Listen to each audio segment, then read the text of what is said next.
Hi Hawthorne. This is the Sports Talk Show. It's Bob Goodwin, and we're out here not in the clubhouse today. We're going to try something a little different. I've got Bruce Brantner with me. He's my sidekick cameraman. We've been on some excursions before, both here at Hawthorne and then out in the community as well. So we're going to stay in Hawthorne today, but I think we're going to do some fun stuff. We're actually going to be going around a little bit on the golf cart.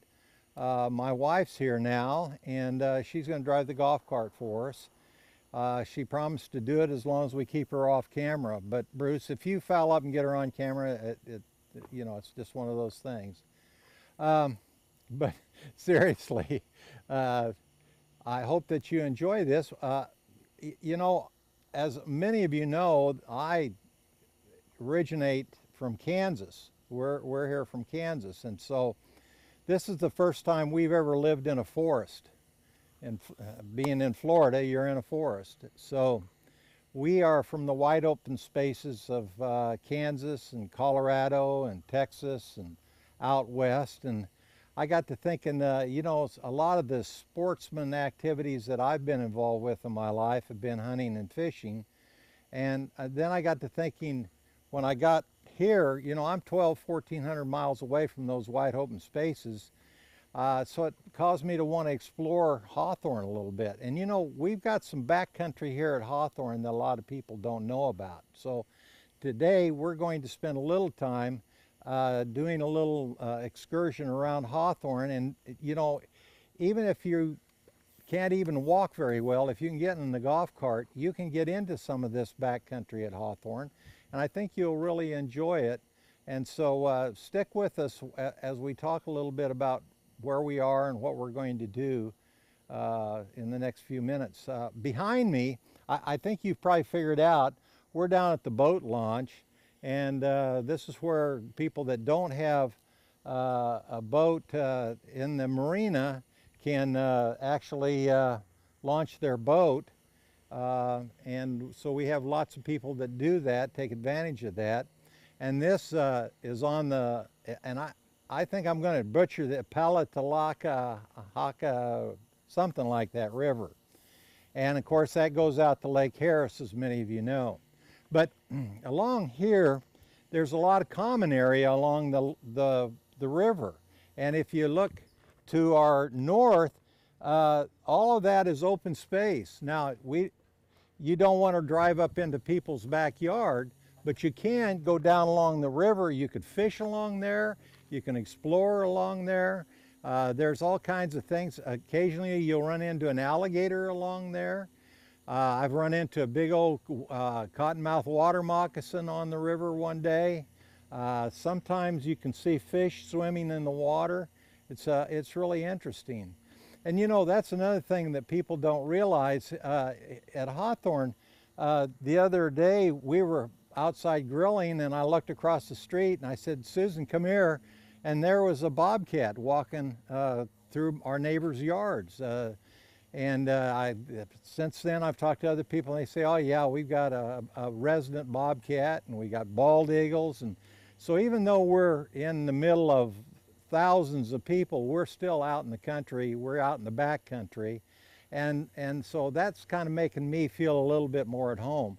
One of the things I always used when I was out west in Colorado or in New Mexico or Montana was, this is a fly rod, and it put me into some backcountry and some places on the different rivers and lakes, the Colorado River, the Arkansas River in Colorado, the Big Hole and the Bitterroot in Montana. This has been an area that has gotten me off the beaten path, and I've gone after the rainbows and brown trout, cutthroat trout. So this has been kind of a passport to that back country. It's gotten me in trouble a couple times too. One time I was on the Bitterroot in western Montana, and I came around a corner, and I ran into a cow moose.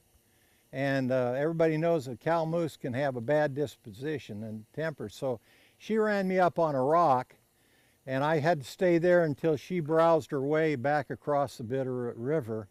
And then I got down off the rock, and then another time when my boys were young, we were up on Lake Irwin above Crested Butte, Colorado, and we'd been working our way around the lake fishing. When we walked back into camp, it was all torn up. And I said, boys, it looks like we've had a bear in camp. And my son Tyler walked around the corner, and he says, yeah, and he's right here. And so the bear ran off a little ways up the hill, but he didn't leave. So we broke camp, and I had a gun, and of course if I shot that bear, I'd probably still be in prison right now. But I did shoot over its head to keep him away from us while we were breaking camp and going back down into Crested Butte and staying in Crested Butte. Because unlike these eastern people that call a camp, they say we're going to our camp, out west a camp is a tent. Back east I know it's a home on a lake or someplace, but this camp was a tent, and so we broke camp and went back down into Crested Butte. From then on, I've packed, because of the moose in Montana and the bears in Colorado, and also some mountain lions in Colorado, I pack a .45 with me. I don't have it here with me, but this is a holster. The .45 I pack with me was my granddad's. He was a medical doctor in World War I, and they gave all of the officers that went overseas to Europe, they issued him a .45. So this was his case. It still says U.S. on there, and so I carry that with me when I get into the back country. The other thing that I do when I'm out in these western streams is that I'll wade in the stream. I'll put my waders on and I'll get out and I'll wade. Well, guess what? I'm not wading here. There's too many things that would eat me in the water, and I've seen some big alligators around here, so I think that I'll stay out of the water, and I'd recommend you stay out of the water too.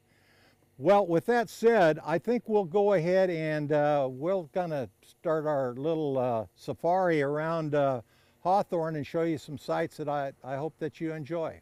Okay? Okay, now we're heading down Palo Verde. We've come up from the river, and we're going to head towards the clubhouse, and then we're going to go and take the exit out of Hawthorne, of the bridge. And you know, I've been here a year or two, and I didn't realize that that thing was there. And so it's kind of a fun place to go back into. And so it's just on up ahead here, not too far. On your left. And Susan, you're going to have to figure out how to get down the hill without tipping us over. It's over here. Yeah. And so we're going to go back in. Now, I think you could ride your bicycle back in here, or you could walk back in here, but you know, there was probably some creepy crawlies in here. So if Bruce will just keep on the trail here and showing us what we got. Yeah. And they even have some trees and shrubs identified on the trail. We're going by one right now that is the water oak. And on up ahead, there's one that's poison ivy, and I don't think I'll try that one. There's a sweet gum, and poison ivy, yeah. Don't put us in that, Suze. But isn't this neat back in here? It's pretty royal fern, and it goes back in here a few hundred yards. As I look up, I see tall trees, 40, 50, 60 feet tall. And this is what original Florida looked like, you know, this back country like this. It's kind of fun. See, all the foliage. So as we get up to the top here, went by the pignut hickory, didn't know there was such a thing. And this basically gets us up to the top, and you can kind of make a big circle, Suze, and we'll go around and head back down. And that puts us, no, that isn't a trail. I tried that trail and it doesn't go anyplace. So, yeah. So no, you got to turn right there. Or your other right, whichever one you want. Yeah. And so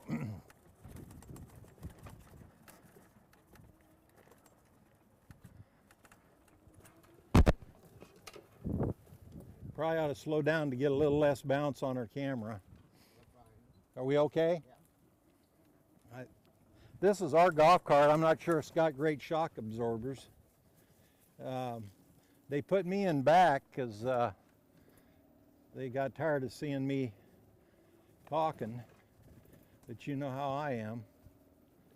Oh, there, we went by a cabbage palm. I didn't know that there was such a thing as a cabbage palm. And the royal fern. And my wife just tried to brush me off in the poison ivy, but I was too quick for her.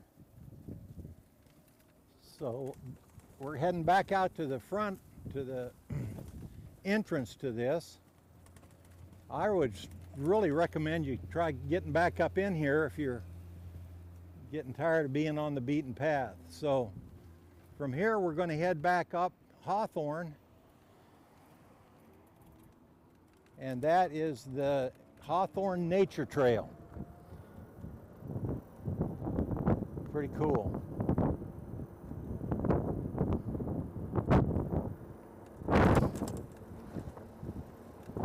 Down in the water, I don't see any big things moving around.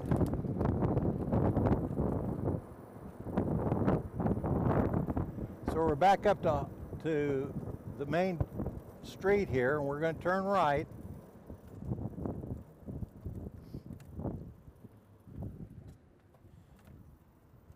And we're headed for Aspen Circle. That's another right, and here we go. Gosh, we got a beautiful day to work with too. It's just no wind, and you know, in Florida here, it gets get a hurricane, and we're all excited. But you know, the hurricanes I've been through here, it's kind of like a windy day in Kansas. But I'm sure they get worse than the ones I've been through so far. But up here, we're going to turn right. I think we're turning right onto Royal Palm. And then it gets a little tricky because just down at the bottom of the hill is a little concrete pad that you can turn right, and that's where we want to go, on that concrete pad. And it's coming up here on the right. It says something, yeah, there it is. And this is a grandpa's and grandma's playground, I think, grandparents at play. And back in we go. See all these are called knees. They're the knees of the cypress tree. They stick out, and experts say that might help cypress trees breathe. So just learned that recently. Because cypress trees, you know, are actually in water a lot of the time. We're going to go left here. And we're going to go down. There's a little trail down in there. And so you talk about a place you can go to. You can fish down here. You can look for see how pretty that is with the lighting. Now we'll go on where we got a little more light again, and we'll talk a little bit about some of the flora and fauna and wildlife and things. Let's stop right here just for a second, and I'm going to get out. And now, at certain times of the year, Bruce, you can come with me. We'll see in this shallow water, we'll actually see fish come in and scrape that away, and you'll see the fish come in and they do their mating in the water. They create a bed, and the female bass will come in and sit on the bed, and the bed will be about, it can be this big around, and she'll sit there and she'll deposit her eggs, and then the male bass will come and spread his sperm over the top, and that will 6 months later you got new bass swimming around here at Hawthorne. Now what a lot of people do is they'll go in and throw some kind of lure down there, and sometimes those bass will bite that while they're on those beds, and you can actually see them do that, and it's really interesting. The bass that are the huge bass are the females. The small bass are the males. So sometimes you'll see a 10, 12, 15 pound bass right up here close to shore. Now normally that doesn't happen until about in the springtime. So you'll start, if you get down here and start moving along here, you may very well see some really large fish that are swimming along in here. And also there's catfish in here and bluegills. There's some kind of exotic catfish that they're trying to get out of here right now. There's also tilapia. Tilapia aren't native to Florida, but they're in here anyway. So there's all kinds of different kinds of fish in these waters. And of course, as I said before, there's also alligators in here. I kept trying to get my wife to go down here, and she saw a YouTube of a alligator attacking a golf cart and ripping off the bumper. And so she accused me of always putting her on the passenger side closest to the water, and said she didn't want to come down with me anymore to look for alligators. But anyway, let's jump back on and we'll head on down the river here, because there's more river to see. Across the river are private residences, and you'll every once in a while see a boat dock or something that other people have got, and you'll see, I forgot to mention, you see lots of birds down here too.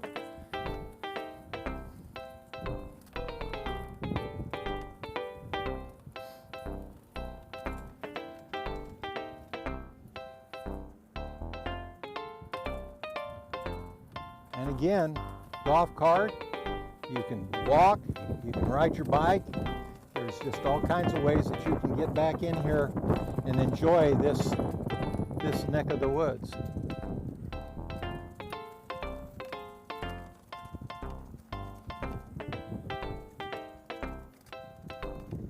And I think we'll come to a stop right here, and I'm just going to come out here, Bruce, and I think we'll bring our journey to an end, but this thing goes on for quite a ways still, and I would really invite people to get out and see the backcountry of Hawthorne, because I think you'll really enjoy it. So, and incidentally, I hope you have a great Christmas too. Thanks a lot.